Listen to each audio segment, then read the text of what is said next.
Assalamualaikum warahmatullahi wabarakatuh.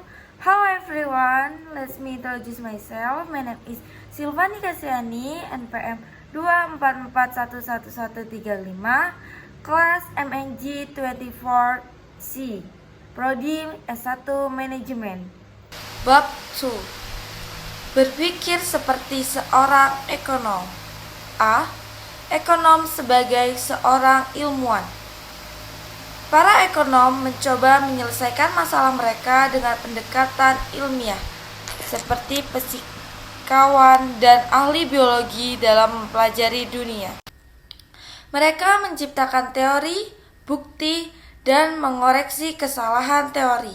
Ilmu ekonomi berkembang karena para ekonom tidak bekerja dengan cara objektif. Sama seperti dalam ilmu alam, menggunakan metode ilmiah penting untuk memahami perekonomian, seperti yang diutarakan Albert Einstein. Orang biasanya tidak melihat masyarakat dari perspektif ilmiah. Oleh karena itu, penting untuk mengeksplorasi cara para ekonom menerapkan logika ilmiah dalam memahami perekonomian. Cara ekonom dalam menerapkan logika ilmiah untuk meneliti berbagai ekonomian bekerja yaitu 1. Metode ilmiah, observasi, teori, observasi lagi. Ini dicetuskan oleh Isaac Newton. Ilmuwan terkenal abad ke-17 terinspirasi saat melihat apel jatuh dari pohon. Newton mengembangkan teori gravitasi yang berlaku pada objek di alam semesta. Terbukti dengan eksperimen yang valid, ilmu ekonomi juga terkait erat dengan teori dan observasi. Contohnya, seorang ekonom yang melihat inflasi tinggi bisa mengembangkan teori inflasi akibat pencetakan uang berlebih. Data harga dan uang di berbagai negara digunakan untuk menguji teori tersebut. Para ilmuwan ekonomi tidak bisa melakukan eksperimen langsung seperti fisikawan, namun bisa belajar dari peristiwa alam sejarah. Misalnya ketika harga minyak goreng melonjak global akibat gangguan di Timur Tengah, dampaknya dapat dipelajari untuk memahami pengaruh sumber daya alam terhadap perekonomian dunia. Ilmu ekonomi sangat tergantung pada pemahaman sejarah untuk menjelaskan teori-teori ekonomi masa kini. Peran asumsi-asumsi. Peran asumsi dalam ilmu pengetahuan yaitu ketika seorang fisikawan ditanya berapa lama sebuah kelereng jatuh dari gedung, ia akan mengasumsikan ruang vakum, meskipun hal ini tidak akurat karena adanya gesekan udara yang memperlambat kecepatannya. Para ekonom juga membuat asumsi untuk menyederhanakan dunia yang kompleks, seperti mengasumsikan hanya ada 2 negara dan 2 jenis barang untuk memahami dampak perdagangan internasional. Seni memahami ilmiah adalah menentukan asumsi yang tepat, seperti saat mempelajari efek kebijakan moneter terhadap harga-harga. Untuk analisis jangka pendek, asumsi bahwa harga-harga tetap mungkin digunakan, tetapi untuk jangka panjang, asumsi bahwa harga sangat fleksibel akan lebih sesuai. Seperti fisikawan menggunakan asumsi berbeda untuk mempelajari objek yang berbeda. Ekonom juga menggunakan asumsi-asumsi yang berbeda untuk menjawab pertanyaan yang berbeda. 3. Model-model ekonomi. Guru biologi sekolah menengah menggunakan model-model plastik anatomi dasar seperti jantung, hati, dan ginjal untuk mengajar siswa. Para ekonomi juga menggunakan model-model ekonomi berupa diagram dan persamaan untuk memahami perekonomian.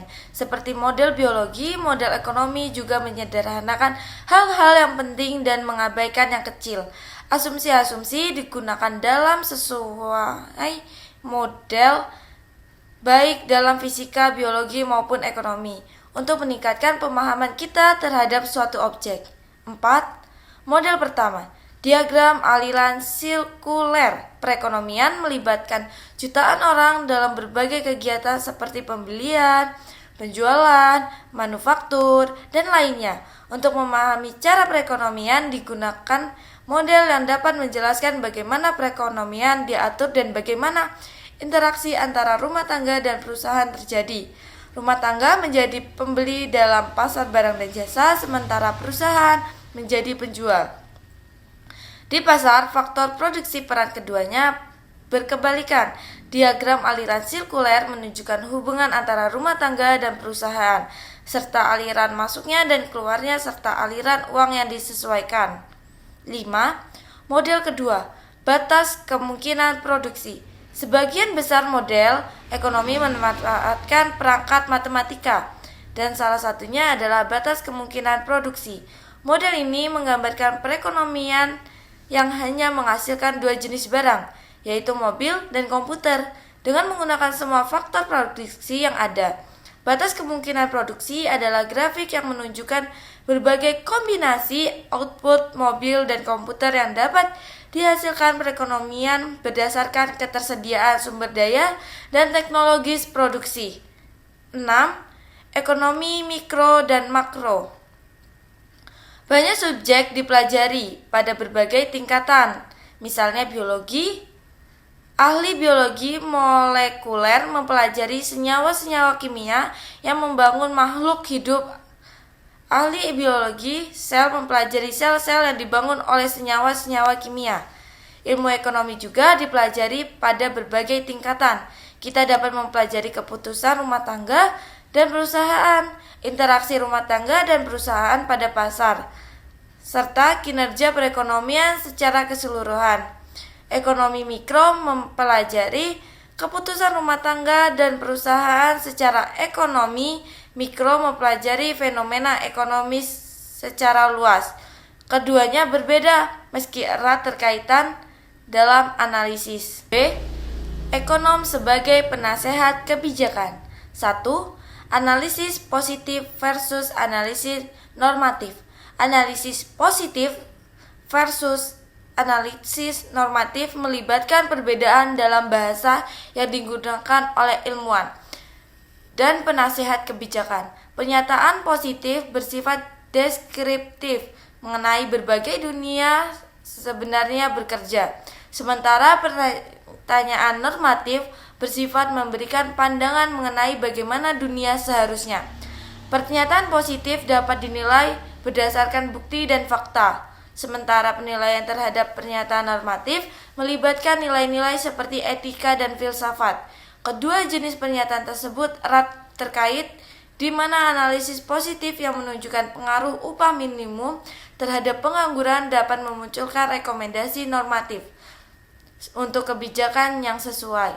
Perbedaan antara analisis positif dan normatif penting untuk dipahami ketika mempelajari ekonomi, karena membantu fokus pada penjelasan perekonomian serta upaya untuk meningkatkan kesejahteraan ekonomi.